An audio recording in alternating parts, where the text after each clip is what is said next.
Ah, shut up. You know you love it. The starting with the shut up, you'll love it. That's a great live, everybody. Welcome to Any Comics Interviews. Tonight's guest is Rob Arnold, and we are going to be talking about his beautiful comic, Replicator, which is a great series. I have been backing every campaign, and I suggest that you do too. These books are awesome. Story is great. The artwork's amazing. And Rob, why don't you tell the people who have no idea who you are? Yeah, I'm Rob, the Replicator. I've been working on this title, I know, for about 4 or 5 years now.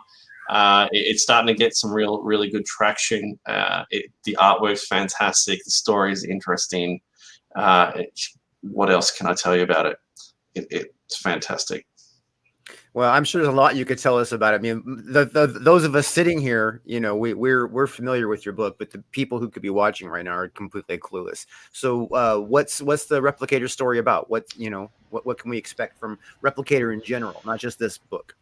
Yeah, well, essentially, there's been a virus that's killed millions of people. So, not unlike if COVID went really bad, and then the government collapses and two corporations try and take control. One of the corporations uses like mechs and super soldiers, and the other creates super mutant like humans, and they fight each other to take over. That is the storyline. Well, it may still happen. I mean, you heard the vaccines are coming out for COVID now, so we might still get the mutants and the superhumans.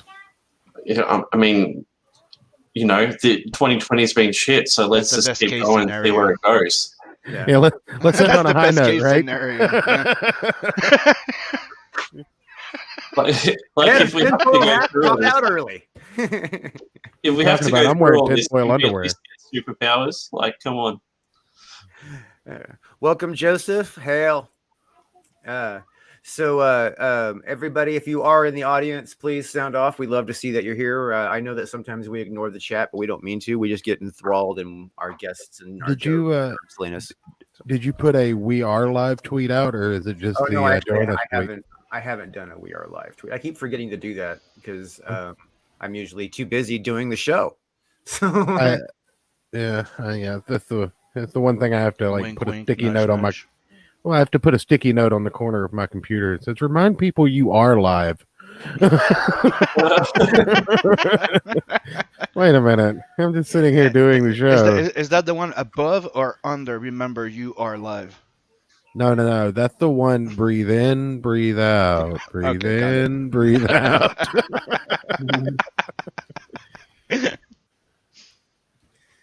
All right, there goes the "We Are Live" tweet. Boom. It's now. No, don't drink the fourth shot of bourbon before the first hour is over, church. God damn it, calm down. That's the third sticky note. Oh yeah.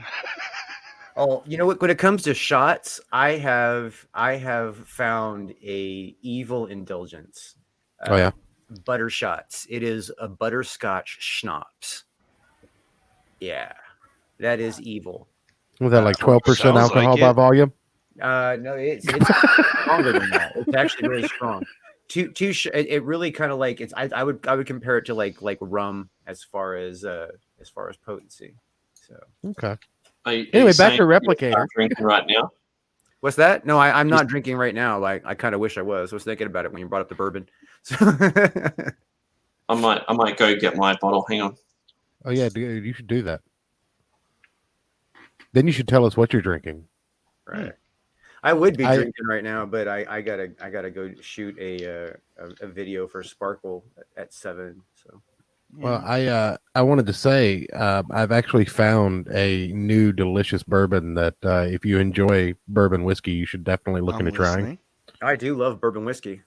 It is. It's called Legent, Legent, and it is a Kentucky bourbon that is finished in Japanese sherry cask.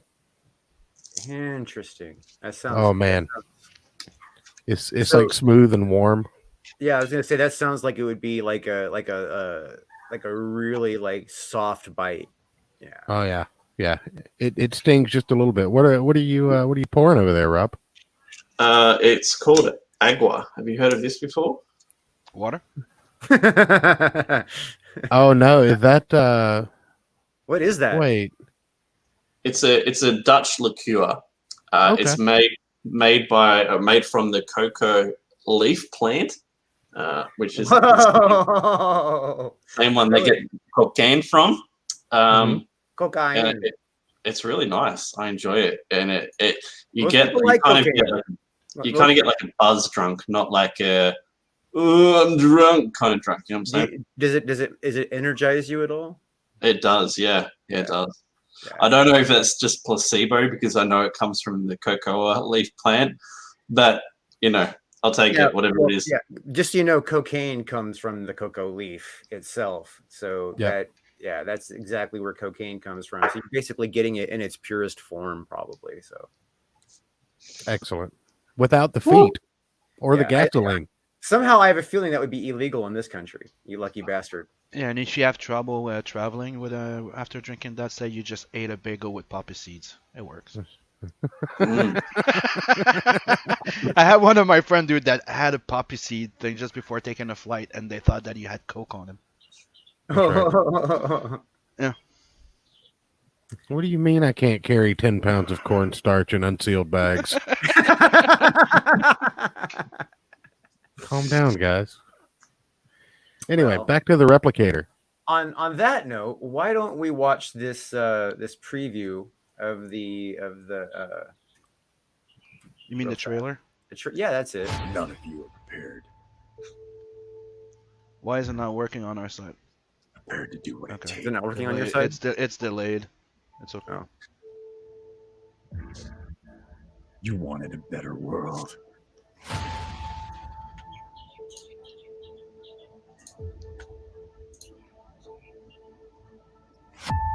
I'm here to give it to you. Replicator returns with 32 pages of glorious full-color art, including covers from Dan Fraga, Kanan White, and Rob Willis. If you're new to the series, you can also pick up issue 1 and 2 with art from Jawbreakers and Graveyard Shift 3 artist Aaron Alfecci. Replicator 3, Mutants vs. Machines. Back it today, only on Indiegogo. Hell yeah. Sweet. So it is rolling at the American money. It's at 30,844. Australian, that's probably like a bigger number. 41 Australian. $41 Australian. $41. No.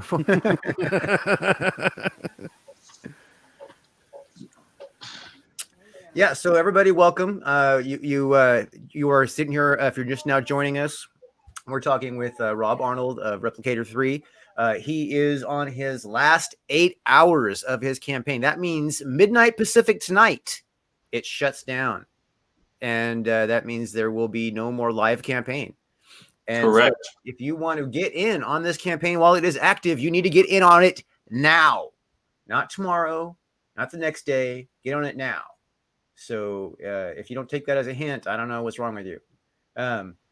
So tell us the most amazing thing that we want to know about this book.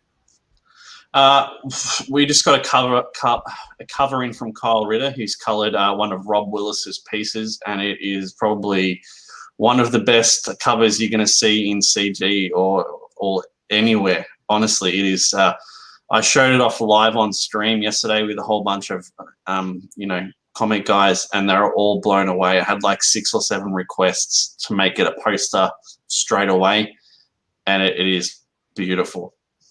Nice. So this story is let's see, I have it in front of me here. I should just like look at the answers myself. The story here is going to be 32 pages. Yeah. And you do have 1 and 2 going to be available. Correct. Yeah. There's a tier that you can pick up all 3 issues, and that's 88 pages in total. That's it there. 100 people have already picked that one up, so it's pretty popular, which is great. But yeah, I mean, if you pick up that tier, you get the issue 1 cover by Clayton Barton, issue 2 by Aaron Alfecci, and then issue 3 by Kane White and Clayton Barton again. So the art quality of the book is sensational. The interior picture, the internal pages are sensational as well, and the covers they're a next level, honestly. Yeah, the book is beautiful. I haven't seen the current one on the inside, but I from your track record, I would definitely encourage people to get themselves some of this. Yeah.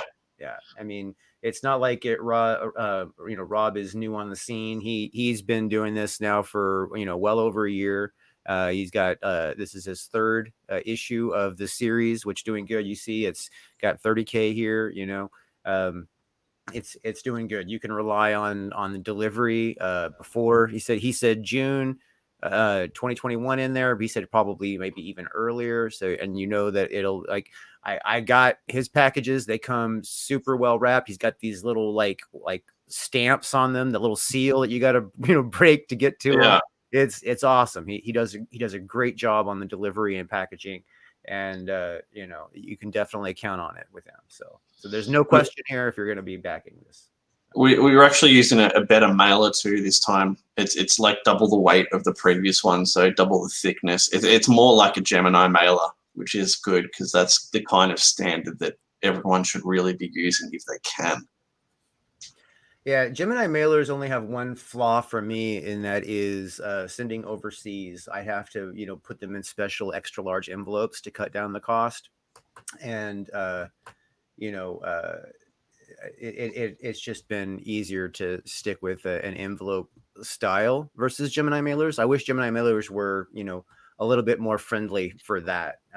Because sending from the United States, sending overseas, it makes a difference whether it's in an envelope or not. Yeah, I mean, your shipping is brutal outside of the US. Like from US to anywhere else is horrendous. Yes, it really is. It blows my mind. Like, we can ship to the US and it's not cheap, but you're paying nearly double what we have to pay, which is crazy. Right. Yeah, in fact, most people on their books that ship to the U.S. maybe lose $1. I mean, that ship from the U.S. to out of country, depending on where they're shipping, they may lose $1 or $2 on the shipping just because of the the nature of the costs across the country. And there's places like New Zealand that's even more expensive than other places. New Zealand, Australia, the UK is pretty brutal. But even those Eastern European countries, they're even worse. You don't know what you're getting yourself involved in there. There's one that cost me $46 of shipping. I backed the Alterna Everything box. It cost me like $80 in shipping alone. It's crazy. That's a lot. But shout out for supporting Comics Pete. He's a good dude. Yep. Yeah. I figure it's only money. Someone else would get it anyway, so why not? I like that. I like that clause. In fact, if you ever need someone to give money to, I'll send you back. Don't need money. Why look it to me?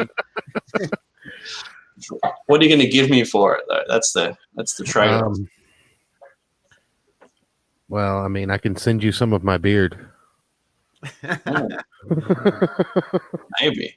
He's just going to tell you it's beard. He's getting the hair from somewhere else. Trust me. Where is he getting it from, Drew? In other regions. Yeah, Drew's favorite. Drew knows better. He's seen my beard. It's impressive. Yeah, it's freaking huge. Yeah, but that's why he's not going to cut it. He's going to trim it somewhere else. Are you gonna plait it? Like do the whole Viking thing? I'd have to straighten it for that to work out because it's so thick and coarse. And I don't know. I've only been growing it since January, and it's already down to my nipples. So. Wow. Yeah. So you just passed that little image that he was talking about, colored by Cal right now. Mm-hmm. Up, yeah. It's ridiculous, isn't it? That's the one he was talking about. Yep. Good Lord, yeah. Yeah, Kyle Ritter's got some skill. Of course. So, who's on your interiors? He's called William Reyes. He's from the Philippines. He's really good. He has does really dynamic panel layouts, and he has really good facial expressions. So he's fantastic. All right, and you're the writer author on this. Yeah. Okay. We got Corey Barton, half of the Barton Bros, doing colors as well, and Clayton Barton, his brother, did the colors on the piece we're looking at now, and that's by Kanan White. And we've got Dan Fragger on the other cover, so we've got like 3 massive covers, which is pretty cool. Right, that is pretty awesome. Got some big Definitely names. nothing to sniff at. Like that's. Excuse my children in the background. I've raised savages. Yeah, just when you mute yourself before you unleash the shotgun. Oh no! I like them too much for that. I just you might hear the electric cage go off every now and again, but no shotgun. Well, you don't have to actually have buckshot in there, man. You can put rock salt. Yeah, just rock salt my kids. You can't spank your kids nowadays, Drew. You definitely can't rock salt them. You sure about that? I use tranquilizer darts anyway. It's fine. Okay. That would be fun. That would be fun, but it'd be more fun if you had the ones that you could dip in and put it in a straw and just be like, yeah, that's that would be what I mean. entertaining just to shoot them. Blow darts. Yeah. Yeah, blow darts. Ace Ventura style. Yeah, there you go. Good thing you don't have kids, Drew. No shit. Now you know why I would shoot you. I would shoot them. now you know why I wasn't blessed with children. I see them as free labor and targets. Target practice. I mean, run, Mo. I see everyone else's kids that same way, though. To be fair. Oh yeah. Other people's kids are horrible. Mine are the best. Like, what's wrong with your kids? Why are they so annoying? Because they're not yours. Exactly. Exactly. That's very. So what was your inspiration for Replicators? I'm sure you've answered these questions before, but I've never heard them firsthand. So, it was frustration, really.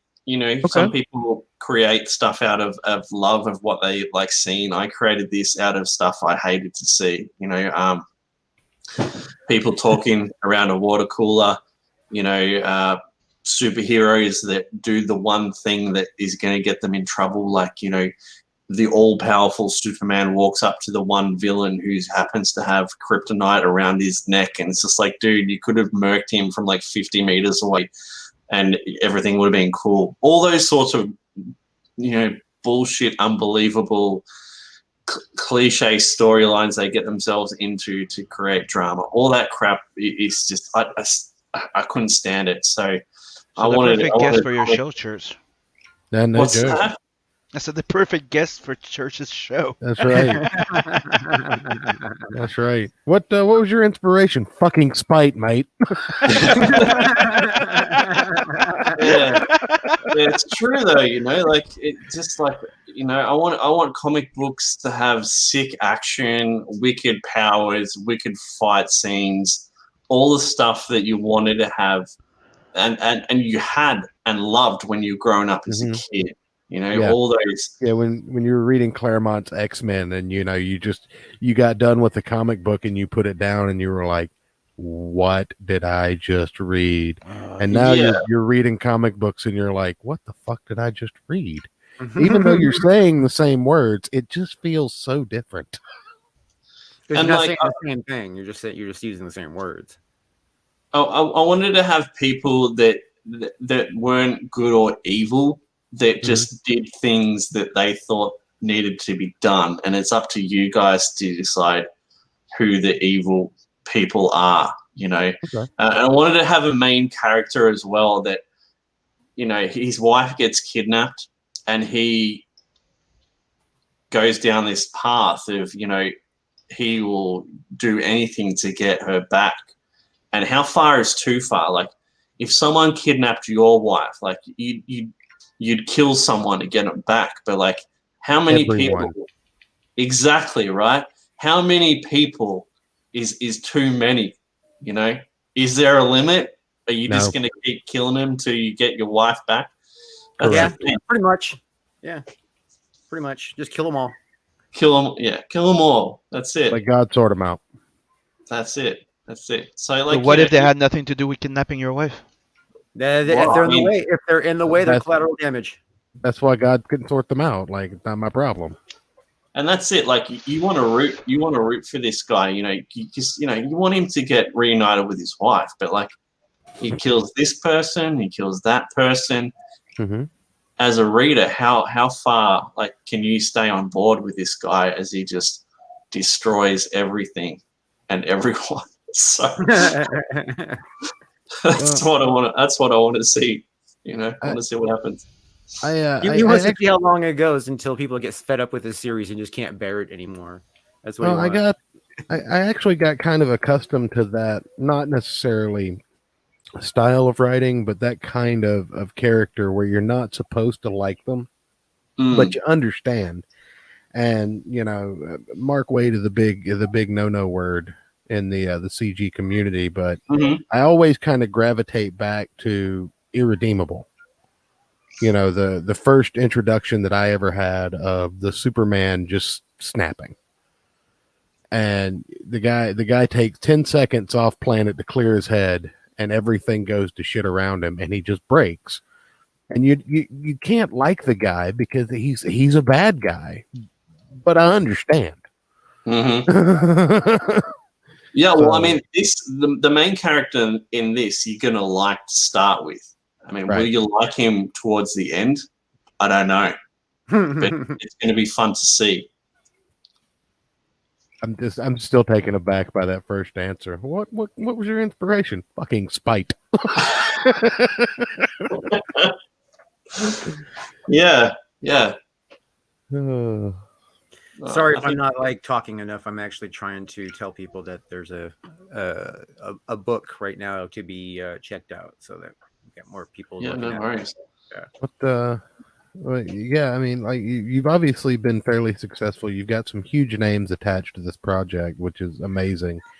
What's one of the things that you've learned going like through this whole process multiple times? Like, what's one thing that you could pass on to other people doing crowd funds that you had no clue about day one, but now you've kind of gotten the hang of it, and you think other people could benefit from understanding? It's not easy. You need to ask yourself honestly if this is something you're really passionate about, because if you're not, there's no point doing it, man. It's hard work. I'm sure Drew could tell you. You feel like sometimes you're screaming at the top of your lungs and no one hears you. But you just got to keep working. And if you love doing it, then that's easy. That's easy. But if you're doing it just for the money, it's not worth it. You could do other things and make more money. So ask yourself if you seriously want to do it. One thing I'll always recommend to people is if you start having problems with an artist, it rarely gets better. It only usually gets worse. So be prepared to cut ties if that's the case. And get your book out, in front of as many people as you can. Build relationships with other people so they're happy to help you and vice versa. If you're just looking to take, you're not going to get very far. You may have one successful campaign, but when the next one comes around, those same people won't be there for you. So give and take. Yep. Yeah, and you never know what's going to happen. I mean, sometimes you have to be, just patient, because sometimes things don't go the way you would expect. You know what I mean? So, when you're trying to, do something with comics, you want to make sure that first it's self-sustainable, so you don't kill yourself. You can make it self-sustainable. Consider that a success. Consider that a victory. You know what I mean? If you can get to the point where you're not losing any more money on it, you know what I mean? That is a victory. That's a success. And anything above that is gravy. It's golden gravy. So, and this is a gravy. hard one. This is a hard one to hear, but good quality art is going to help you sell your book a lot easier. But just because you have good quality art doesn't mean it's going to sell. Like, you have to put in work to get it out there. Lots of work and lots of time. Well, I think that one thing that a lot of people don't recognize is that when CG first like popped in on the scene, every book that came out was a breath of fresh air. But and I'm not saying that the market is oversaturated per se, but the market has caught up with the demand now, and everybody has to kind of like fight for their position. Not really something the people in the beginning had to worry about as much, I wouldn't think. Like, in the beginning, even if you didn't do well, I mean, $10,000-$15,000 from, just supportive campaigns was a godsend. And now I feel like there's just so many more options out there because there's so many great books and there's so many great creators, and everyone is kind of trying to slice off their own little piece of the pie, that it definitely does pay to follow this advice and understand that it's not just, this can't just be a money grab for people. Like, this can't just be something that you do to say, oh, well, I'm going to put a book out and make 20 grand on it. Because even if you do pull 20 grand on the book, by the time you get done printing that book, you're probably out $3,000-$4,000 of your own money. Yeah, and it's not an overnight thing either. Like, this is like 4 or 5 years in the making. So while I look really successful here, like with 31,000 raised now, I was one campaign away from quitting. Like, I was barely making books. I was barely making wasn't making any profit up until my third campaign. Right. Then I joined CG, and everything turned around. So, I mean, it's not easy, and you need to decide if you want to keep going sometimes. And, I did, and I was lucky. Yeah. Yeah. Luck is somewhat a factor. In CG, the biggest factor is endorsement. You know what I mean? It's if you can get other creators who have a following to have their audience look at your book, that's usually the best way to get sales. Because even though you may put yourself out there, you could scream from every mountaintop all day long, and it could not result in any sales. You can go on all the shows, but if those people who are putting on the shows are not endorsing your book as well as just putting it out there, that will make the difference. And endorsement is everything. People want to they want to feel comfortable. They want to feel that, in all reality, we're talking about human beings. They want to be on the bandwagon. Right. I mean? So, but not only just that, but I mean, you got to think that a lot of these people have been burned by some of these creators that kind of took advantage of the goodwill of CG in the beginning. Exactly. I mean, we're not going to name any names, but certain chicken comic books might have soiled some people. Yeah. Yeah. And that's just one of like a handful of what happened. That's almost like a year and a half, almost 2 years ago now. So right. But I mean, that stigma sticks around. Like, people don't forget what happened to their wallets. Right. And there's still, and then there's also still books that were, fully funded, like June of 2019, and have not hit the market, have not been available.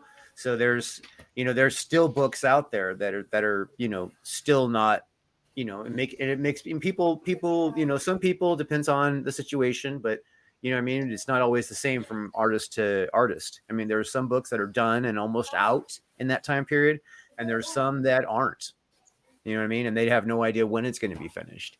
And, that's very frustrating for a lot of people. And yeah, Rob Arnold's not like that. You can guarantee.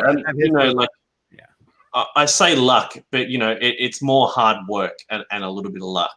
And we were fortunate enough to have a really successful campaign last time, which allowed me to pay for the creation of this book up front. So like the pencils and inks, they're done. We're working on the colors now. Like it's not going to be, you know, a year before this book gets finished. I've given myself 6 months, but man, I hope we smash that. That's honestly what I want to do. And that's the point. Like, you know, you mentioned something that Ryan with Ed Mooster just before. And backers often only give people one shot. So if you screw up that one shot, they won't come back and back you again. So Absolutely not. Well, you know, it depends. I mean, because here's the thing: Red Rooster, right? They screwed that up, but then there was that whole, you know, they came back and they got like that 4-book thing. They didn't hit the same mark, but they still made, you know, nearly $50,000 on that. Well, so. at that time, weren't they still promising out Red Rooster? Like, Yeah, but and the Walmart thing hadn't become public yet. No, the Walmart thing was public because they were talking about okay. that when they were announcing all of that at the same time. Yeah. Okay. I mean, it really came down to, you know, to specific support. We got Ryan Wynn and Hex Allen in the chat. What's up, guys? What's up, guys? Yeah, so, I mean, it does come down to endorsement. I got too much class to call out anybody, you know, on a live stream, you know, about their behavior, but you know what I mean? But it really does come down to, you know, to community involvement, community support, community endorsement. So I, on the other hand, do not have that much class. So if you want to hear the tea, check out the Gospel of Comics. Yeah, definitely. If you're not subscribed to Church's channel, you got to get yourself over to Gospel of Comics and subscribe to that on YouTube.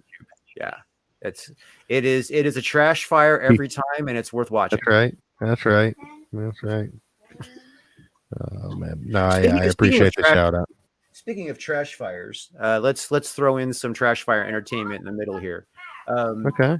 What is up with Marvel Comics? Haven't they destroyed shit enough? Guardians of the Galaxy is turning Star-Lord into a bisexual Pansexual.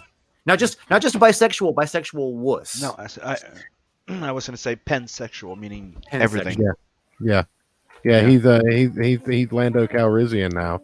That's I don't understand what is going on with Disney. Didn't Disney used to be about traditionalism? Disney used to be very much about traditionalism, very much about the sacred family, and the problem is that they had some staffing changes over there. You got to remember the whole Me Too thing, the whole Me Too movement fucked up everybody. Because here's the thing, you had a whole lot of people resign because they were worried that they were going to get sued. You had a whole lot of people, you know, get looked over because they were male. You know what I mean? They're like, oh, no, we're going to hire a woman or gay or something so we don't have this issue again. You know what I mean? It was just a whole like changing of the guard because of lawsuits. Seriously, it's disgusting. Yeah. With the Star-Lord thing, it's actually I'm gonna talk to the co-host later on tonight, and I think we're gonna do a deep dive into the origin of Star-Lord and the Guardians of the Galaxy back in the day before there was ever a movie in the twinkle of Disney's eyes. And I just kind of want to go through and see if there's any basis for this. I know there's not, but I want to see if there's any basis for this in the actual comic books. And, you know, again, like I said, I'm pretty sure there isn't, but the article I read is something about him being on a planet with both a male and a female, and, you know, like after years of 150 years or something of them being together, they fell in love. I'm like, this is really like reaching. You know, it wouldn't be a big if it was just, it wouldn't bother me so much if it was just the one story. But it seems like they're trying to pound it into everything, every story, every you know what I mean? It's like they want to. Didn't they recently do this with Wolverine, and they introduced an alternate version of Gray? Yep. Well, no, they introduced an alternate universe. All kinds of they've been doing it just over and over. And you laugh at why I create this shit out of spite, but that is it. Like this bullshit where there's no consequences. We'll just do a flashpoint and reverse what's happened and just go back, like the characters being brought back to life, like their death didn't matter. Like just fuck off. You know, Right. it's That's so frustrating. No, I feel you on that, and to be fair, I'm not laughing at the comic book was done out of spite. I just love that answer so much. Like, Yeah. it's a real answer. It's not like, oh well, always loved. I've always loved comic books, and I really wanted to get no. I really love the answer. I saw what was going on in the mainstream comic industry, and I was like, fuck that. That's bullshit. You know what? It Somebody needs to make a comic book hero for comic book heroes. There actually just needs to be somebody who goes into comic book stores and just pisses on like all the new Marvel stuff, just rips them off the shelves, and you know what I mean? Like a comic book about avenging comics. That would be awesome. They used to have that. It was called Wolverine. It was called Batman. Like we had those characters, and they were taken from us. Comic Avenger. That's got to be his name, the Comic Avenger, and he goes through and he just avenges comic books, like Skate Man Redemption Arc. I'm calling it right now. Skate Man Redemption Arc. Skate Man. Like Skate Man was the worst comic book ever printed. Was it the worst? I've seen some pretty bad comics. So worse than Captain Marvel.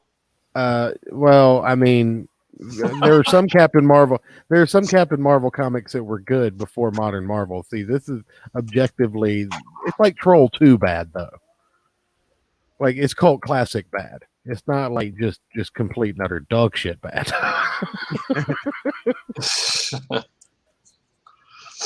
No, I'll send you a copy of Skate Man, Drew, and you can tell me what you think. All right. I'll have to Google that when we're done here because I'm curious as hell. So. It's like please send me the shittest comic ever for me to read because I'll really enjoy that. Yeah. Oh, shoot me your email. I'll get you a copy too, buddy. I don't know if I want a copy. Oh man. But yeah, no, I completely feel you. But what's the consensus on Star-Lord? Like, what are you guys' feeling on that? Like, are we surprised anymore, or is this just like par for the course? Like, no, knowing who's in charge over there and how they've decided to just like not have a value structure anymore that's behind Disney. It's actually agenda driven. You can tell by everything that Disney has been putting out, you know what I mean? That it's all driven by an agenda versus actually trying to make quality entertainment that will last for generations. You know what I mean? It's not the same. I don't know over there in Upside Down World, Rob, do they have Disney Plus over there? Yeah. Okay. Have you seen the Marvel documentary series where they go through? Okay, there's a Marvel documentary series, and most of it's utter trash, but there's a really insightful episode. It's episode 7, and it's Dan Slott and I think Cebulski. I can't remember off the top of my head. Yep. It's two. Yeah. Okay. And we're gonna talk about it on the show. We might even try and do a watch through of it on another platform besides YouTube. But you get this whole breakdown of, Dan Slott basically saying, well, I'm a lazy writer, so I put a lot of my responsibilities over on the artist, and then I shit all over some of his ideas until I get what I want out of the deal. Also, I'm late constantly. And this is the shit that they're putting out on their highest grossing platform, saying, oh, well, we're proud of this. This is what we want people to see from us. And it's just, it's staggering. It's infuriating. Like Star Wars. I know people love Star Wars, but man, for me, it's one of those franchises that could have been. They had, like, the concept, I think, is just fantastic. It's amazing. But the execution, like, you have 3 good movies, and then maybe 1 in every 3 things they do is good. If that, I think that's being generous. Well, I think Disney needs to be taken out back and shot for making me appreciate Jar Jar Binks. Oh. That's funny. Yeah, no kidding on that, right? Yeah, I mean, Lucas, you could tell like when he was loosening his reins on his control, and then everybody complained about that when he made the prequels. You know what I mean? Um, Hmm. Everybody complained that he was loosening his control and he wasn't watching it, and he was losing control of the ship. I remember that being the storyline when those movies were being made. And then they came out and everybody's all like, well, they're all right, but they're not as good. They're like watching cartoons. You know what I mean? Just like, that kind of complaint, but after a couple of years passed by and they were all out, they became canon and people loved them. You know what I mean? Because the story did connect. It did make sense, and then they were like, okay, so like when these, and I remember when the new trilogy was coming out, right? Everybody was excited, even though Lucas had sold it. And everybody was just super thrilled. They share this with their children, share this with their grandchildren. You know what I mean?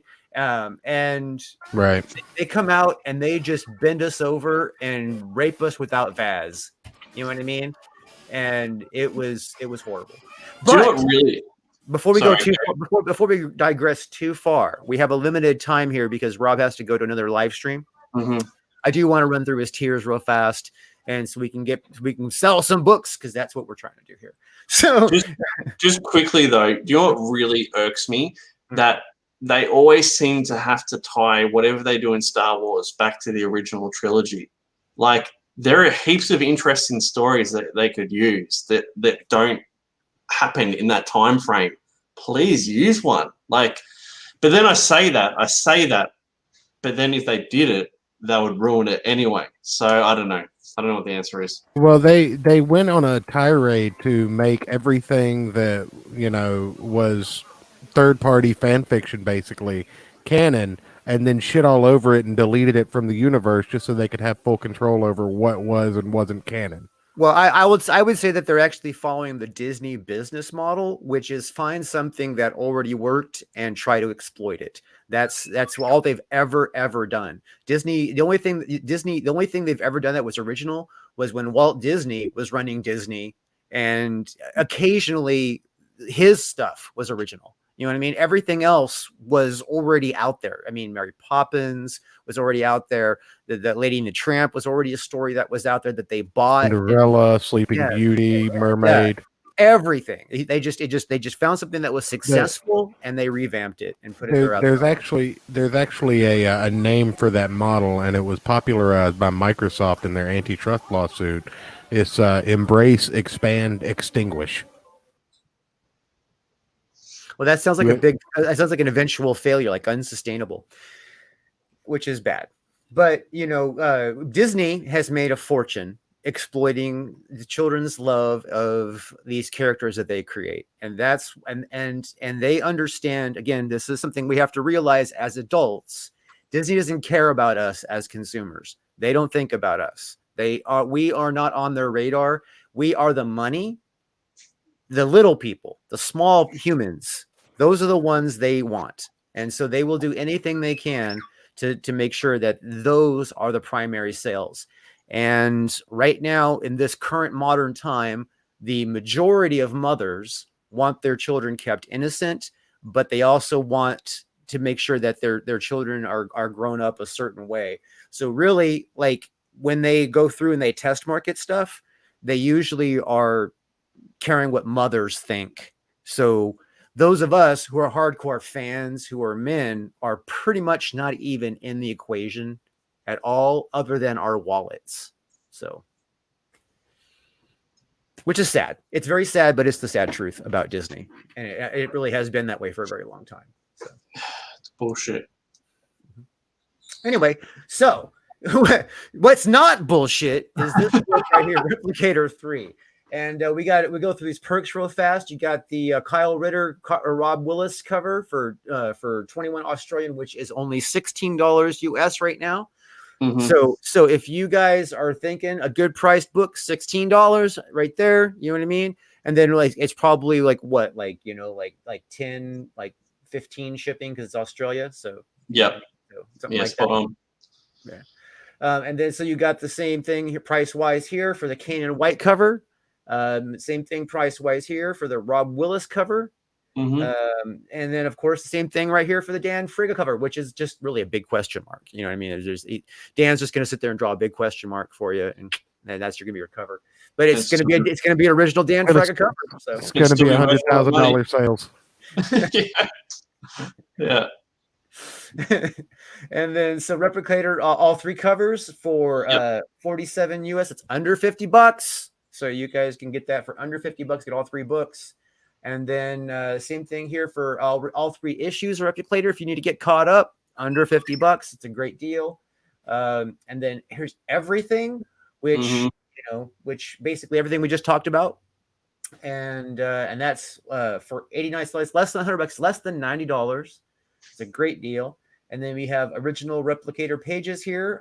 There's 5 still available, and that's for $250 American. Right there. And we got this one here, the original double splash page for less than 400, well, roughly 425, and that's only one available. These are still available, guys. You guys want to get on this before someone else takes it, because when Replicator becomes like the super huge series, you like, oh, I had the chance to get the original art for only $425, and I passed it because I was a freaking knob. I was a wanker. I was a I don't know what's a good Australian only term for somebody who's just an absolute piece of shit. Can I say a coconut? A coconut. Coconut. A coconut with a few letters removed. I was gonna say, can I say the cunt word? Is that a? Yeah. Cunt. All right. So with all that said, buy this book. Let's see if we've where it's at right now. It was at $38.44, and now it's at $31.02. Oh shit, we were effective. We broke the 31 mark effectively. So amazing. I think that gives Drew credit for the entire 31,000 raised, right? I get the whole credit. I'll give Drew credit for the $2 that above 31,000. I got that $2, man. $2. All right, give me my money.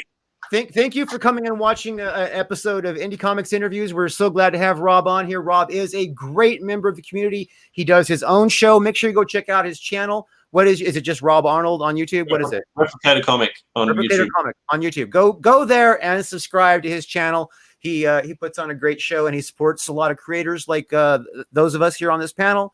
And so if you're part of the family, activate, man. Be part of the family. If you're not, join. It's good. We got cookies. Go buy this beautiful book. Thank you very much for having me. Thank you, chat, as well. And back the book, man. You guys will love it. I promise. It'll be great. It's fantastic. All right. Thank you, everybody.